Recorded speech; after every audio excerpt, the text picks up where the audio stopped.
Monsieur le Président, Monsieur le Ministre, Monsieur le Président de la Commission des lois, Madame la rapporteure, chers collègues, la proposition de loi que nous étudions aujourd'hui aborde des considérations humaines, diplomatiques et historiques.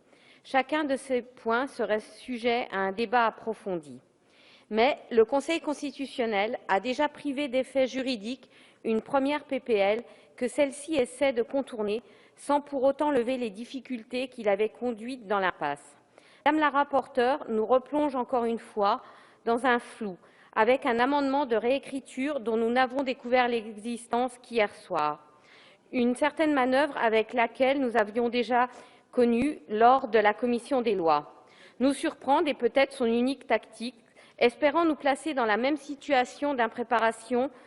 Ceci dit, réécrite en une nuit dans la précipitation, cette PPL ne saurait être à la hauteur des attentes et des enjeux soulevés par un tel débat. Je vais vous proposer de la renvoyer en commission pour plusieurs raisons qui découlent de l'évidence.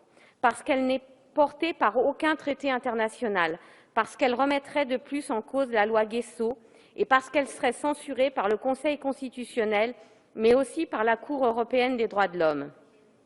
Je commencerai ainsi par rappeler que bien que le génocide arménien ait fait l'objet de résolutions, il n'a jamais été reconnu ni par la France ni par la Turquie par un traité signé et ratifié. Ajoutons même qu'il n'a jamais été reconnu formellement par aucune instance internationale. Dans cette mesure, une pénalisation de sa négation est juridiquement inconcevable. Soulignons également la dangerosité de cette PPL qui, par son écriture incertaine, pourrait fragiliser la pénalisation de la négation de la Shoah. En effet, celle-ci pourrait remettre en question les fondements de la loi Guessot. Si la loi Boyer était censurée, les questions prioritaires de constitutionnalité contre la loi Guessot deviendraient alors sans doute plus nombreuses et éventuellement plus fondées en droit. Cette PPL apparaît ainsi comme totalement infondée juridiquement. Je pourrais m'arrêter là si cette proposition de loi ne démontrait pas également une méconnaissance profonde des juridictions du Conseil constitutionnel. Rappelons, s'il en était besoin, que le délit d'opinion et celui d'ignorance sont rarement tolérés par ce même Conseil. Dans une telle situation, il reviendrait à porter atteinte à la liberté d'expression, puisque, faute de définition précise en droit, le législateur ne se reposerait qu'entièrement sur le juge. Méprisant la jurisprudence du Conseil constitutionnel, ce texte méconnaît également celle de la Cour européenne des droits de l'homme. En effet, la proposition de loi apparaît comme contraire à la liberté d'expression consacrée par l'article 10 de la Convention européenne des droits de l'homme.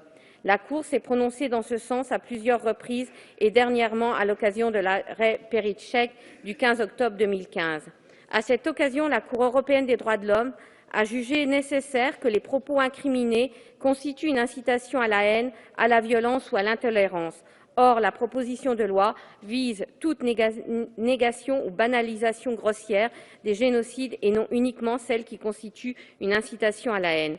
Pour terminer avec la jurisprudence européenne, je soulignerai que la CEDH contrôle la proportionnalité de la sanction qui, pour la nouvelle proposition de loi Boyer, consiste en une peine d'emprisonnement et une amende. Dans plusieurs de ses arrêts relatifs à la liberté d'expression, la CEDH a considéré qu'une sanction pénale était une sanction grave, eu égard à l'existence d'autres moyens d'intervention et de réfutation, notamment par les voies de droit civil. Ainsi, la sanction prévue par la proposition de loi apparaîtrait disproportionnée au regard des buts poursuivis par la législation. À ces motifs d'inconstitutionnalité, je rajoute l'oubli concernant la Cour pénale internationale, pourtant compétente et qui ne prévoit pas d'excuses absolutoires telles que décrites par la PPL. Cette PPL apparaît ainsi donc infondée juridiquement, non constitutionnelle et non conforme à la jurisprudence de la CEDH. Cette insécurité juridique aurait pour effet d'affaiblir la démonstration et de rendre plus problématique et complexe l'objectif recherché. Comme nous le savons tous, ce n'est pas avec une PPL écrite, réécrite, puis, j'ai envie de dire, raccommodée par un amendement de réécriture que nous allons rendre justice à un peuple qui a tant souffert par le passé. Pour ces nombreux motifs, je vous invite à voter le renvoi en commission de cette PPL pour la retravailler. Merci. Merci, Madame Chapdelaine.